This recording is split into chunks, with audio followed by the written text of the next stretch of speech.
Hello, welcome to Shepherd My Heart. Today I am going to be reading from 2 Kings chapter 4 verses 1 through 7 from the ESV version, and this is the story of the woman with a jar of oil. Now the wife of one of the sons of the prophets cried to Elisha, "Your servant, my husband, is dead, and you know that your servant feared the Lord, but the creditor has come to take my 2 children to be his slaves." And Elisha said to her, "What shall I do for you? Tell me, what have you in the house?" And she said, "Your servant has nothing in the house except a jar of oil." Then he said, "Go outside, borrow vessels from all your neighbors, empty vessels and not too few. Then go in and shut the door behind yourself and your sons, and pour into all these vessels. And when one is full, set it aside." So she went from him and shut the door behind herself and her sons. And as she poured, they brought the vessels to her. When the vessels were full, she said to her son, "Bring me another vessel." And he said to her, "There is not another." Then the oil stopped flowing. She came and told the man of God, and he said, "Go sell the oil and pay your debts, and you and your sons live on the rest." I want to share some thoughts about this story. The first thing that we want to look at is, who is she? Who is this woman? She's a wife who is now a widow. She's a mother.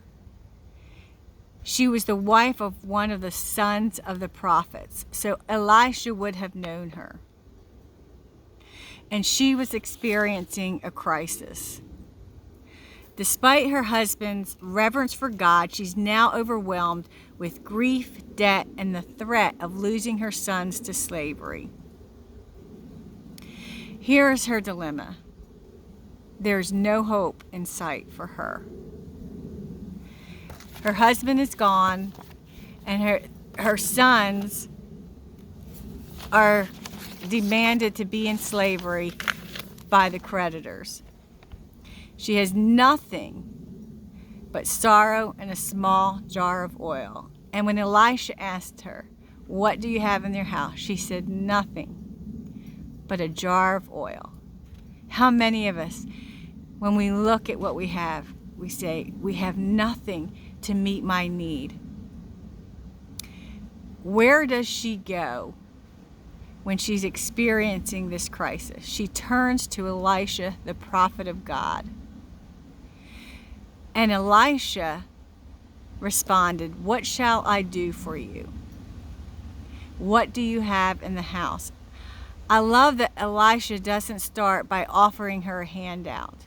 Instead, he asked her to look at what she does have, not what she lacks. Elisha speaks to her in a way that restores her dignity.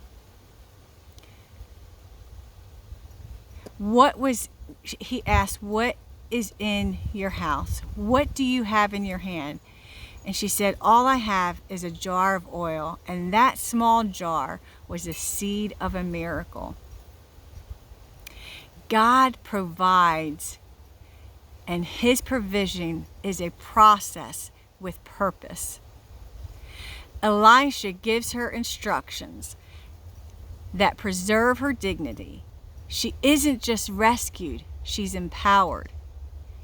It required faith. She must borrow vessels, shut the door, and pour the little she has. What was it like for her when she took that jar of oil to pour it into another jar? It required faith of her to respond to what God told her to do.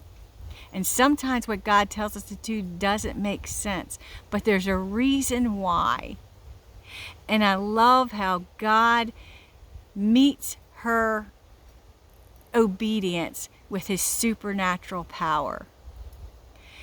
It involves community. She reaches out to her neighbors for empty jars. She had to go and borrow and go to her neighbors.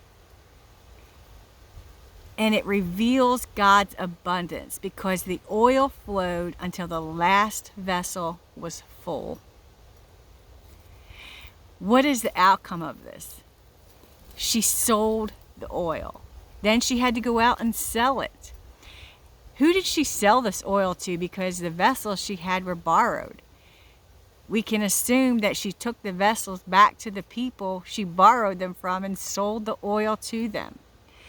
But from this, she was able to have enough to pay off all her debts and have enough for her and her sons to live on. This is the kind of God we serve. A God who doesn't just want to give us a handout, but he wants to empower us. And he doesn't just ask us to do it on our own, but he meets us where we are and causes what we have to not just be enough, but to be abundantly, infinitely more than we ask or imagine. She was just concerned that her creditors would be paid. But God went above and beyond and gave her enough to live on. Sometimes the miracle begins with what we already have in our hand. God's provision may come through faithful obedience, humble steps, and unexpected means. He's not just interested in solving the crisis. He wants to restore your hope and dignity and to show you that he sees you.